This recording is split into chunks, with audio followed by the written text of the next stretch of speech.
एक काउंसलर का काम वैसे तो अपने वार्ड, अपने इलाके में वे सारी बुनियादी सुविधाएं पहुंचाना है जिसके वे हकदार हैं। लेकिन बात जब महानगर के वार्ड नंबर 36 के काउंसलर सचिन सिंह की हो तो यहाँ पर जिम्मेदारी और भी बढ़ जाती है, क्योंकि उनकी ओर से एक पार्षद के रूप में सरकारी सुविधाएं तो जनता तक पहुंचती ही हैं, मगर उनके साथ साथ उनकी परेशानियों का भी ख्याल रखा जाता है। और इसी कड़ी में वार्ड नंबर 36 के वार्ड ऑफिस और राजा बाजार घोड़ा स्टैंड के पास पार्षद सचिन सिंह की ओर से तकरीबन 155 जरूरतमंद लोगों को चश्मे वितरित किए गए। आपको बता दें कि पिछले महीने ही सचिन सिंह की ओर से लगभग 65 लोगों का आई ऑपरेशन करवाया गया था और आज उन लोगों को उनकी जरूरत के हिसाब से चश्मे वितरित किए गए।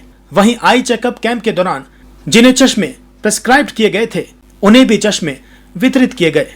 वहीं इस मौके पर काउंसलर सचिन सिंह का कहना था कि पश्चिम बंगाल में मां माटी मानुष की सरकार जो ममता बनर्जी के नेतृत्व में चल रही है और पूरे राज्य में जो विकास हो रहा है वे यहाँ के लोग भी अपनी आंखों से देखें।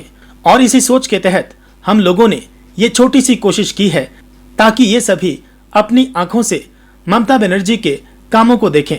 वहीं एक बार फिर से उन्होंने अपने वार्ड के लोगों से कहा कि आप अपना भरोसा, अपना आशीर्वाद टीएमसी पार्टी पर बनाए रखें, क्योंकि एकमात्र यही पार्टी है जो बंगाल और बंगाल के लोगों का विकास कर रही है। जी, ये आज नहीं, आपके चैनल के माध्यम से मैं बताना चाहता हूँ, पिछले कई महीनों से ये कार्यक्रम हमारा चल रहा है। इसके पहले भी चश्मा वितरण का कार्यक्रम हुआ था। एकमात्र उद्देश्य हमारा यही है कि लोग अपनी आंखों से देखें, जो आज भारत में हो रहा है, जो इस राज्य में हो रहा है, उसको लोग आंख खोल के देख पाएँ कि ममता बनर्जी का सरकार क्या काम कर रहा है और केंद्र का सरकार क्या काम कर रहा है। ममता बनर्जी सिर्फ उन्नयन और उन्नयन के लिए काम कर रही है और केंद्र की सरकार केवल मंदिर मस्जिद पे काम कर रहा है।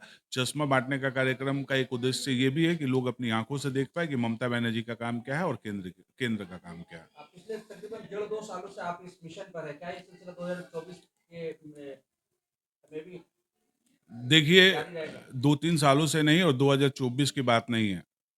जो ममता बनर्जी, अभिषेक बनर्जी और हमारे सांसद सुदीप बंदोपाध्याय के काम से प्रेरित है, वो आजीवन जन सेवा में लगे रहेंगे और जनता के लिए काम करते रहेंगे। सिर्फ 2024 लोकसभा इलेक्शन के लिए नहीं, आगे भी 36 नंबर वार्ड का एक-एक तृणमूल कांग्रेस कर्मी जो ममता बनर्जी के मार्ग से प्रदर्शित होता है, उनके राह पे चलता है, वो जनता के लिए काम करते रहेगा। वो 2024 हो या 2026 हो, जब तक शरीर का शेष बिंदु रक्त का बचा रहेगा, तब तक लोगों के लिए हम काम करते रहेंगे।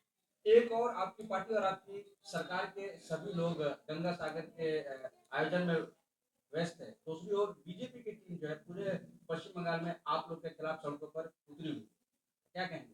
देखिए, 2021 में भी डेली पैसेंजरी करते थे। बीजेपी कलकत्ता के और बंगाल के नेताओं को तो छोड़ दो, नरेंद्र मोदी से लेके अमित शाह तक, जेपी नड्डा तक बंगाल में डेली पैसेंजरी करते थे। तो 2021 में जनता ने उनको जवाब दे दिया था। 2024 में भी जितने भी गलत इल्ज़ाम हैं उनको लगाने दीजिए।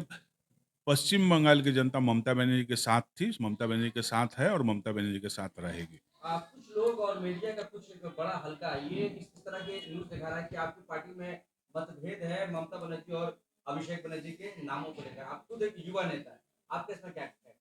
अच्छी बात है ना, मतभेद होना चाहिए, मन का भेद नहीं होना चाहिए। मुझे सचिन पसंद है, आपको सहवाग पसंद हो सकता है। मन का भेद हमारा नहीं है। ममता बनर्जी हमारी लीडर है और अभिषेक बनर्जी हमारे सेनापति हैं। उनके निर्देश में भी हम काम करते रहेंगे। ऐसा कोई भी मतभेद, मनभेद हमारे बीच में नहीं वार्ड के है। लोगों से आप क्या कहना है? बस आप हमारा साथ दीजिए और आपका ये बेटा, आपका ये पार्षद हमेशा आपके साथ खड़ा रहेगा। जहाँ भी आपको ज़रूरत होगी, कंधा से कंधा मिला के मैं आप लोगों के साथ खड़ा रहूँगा हमेशा।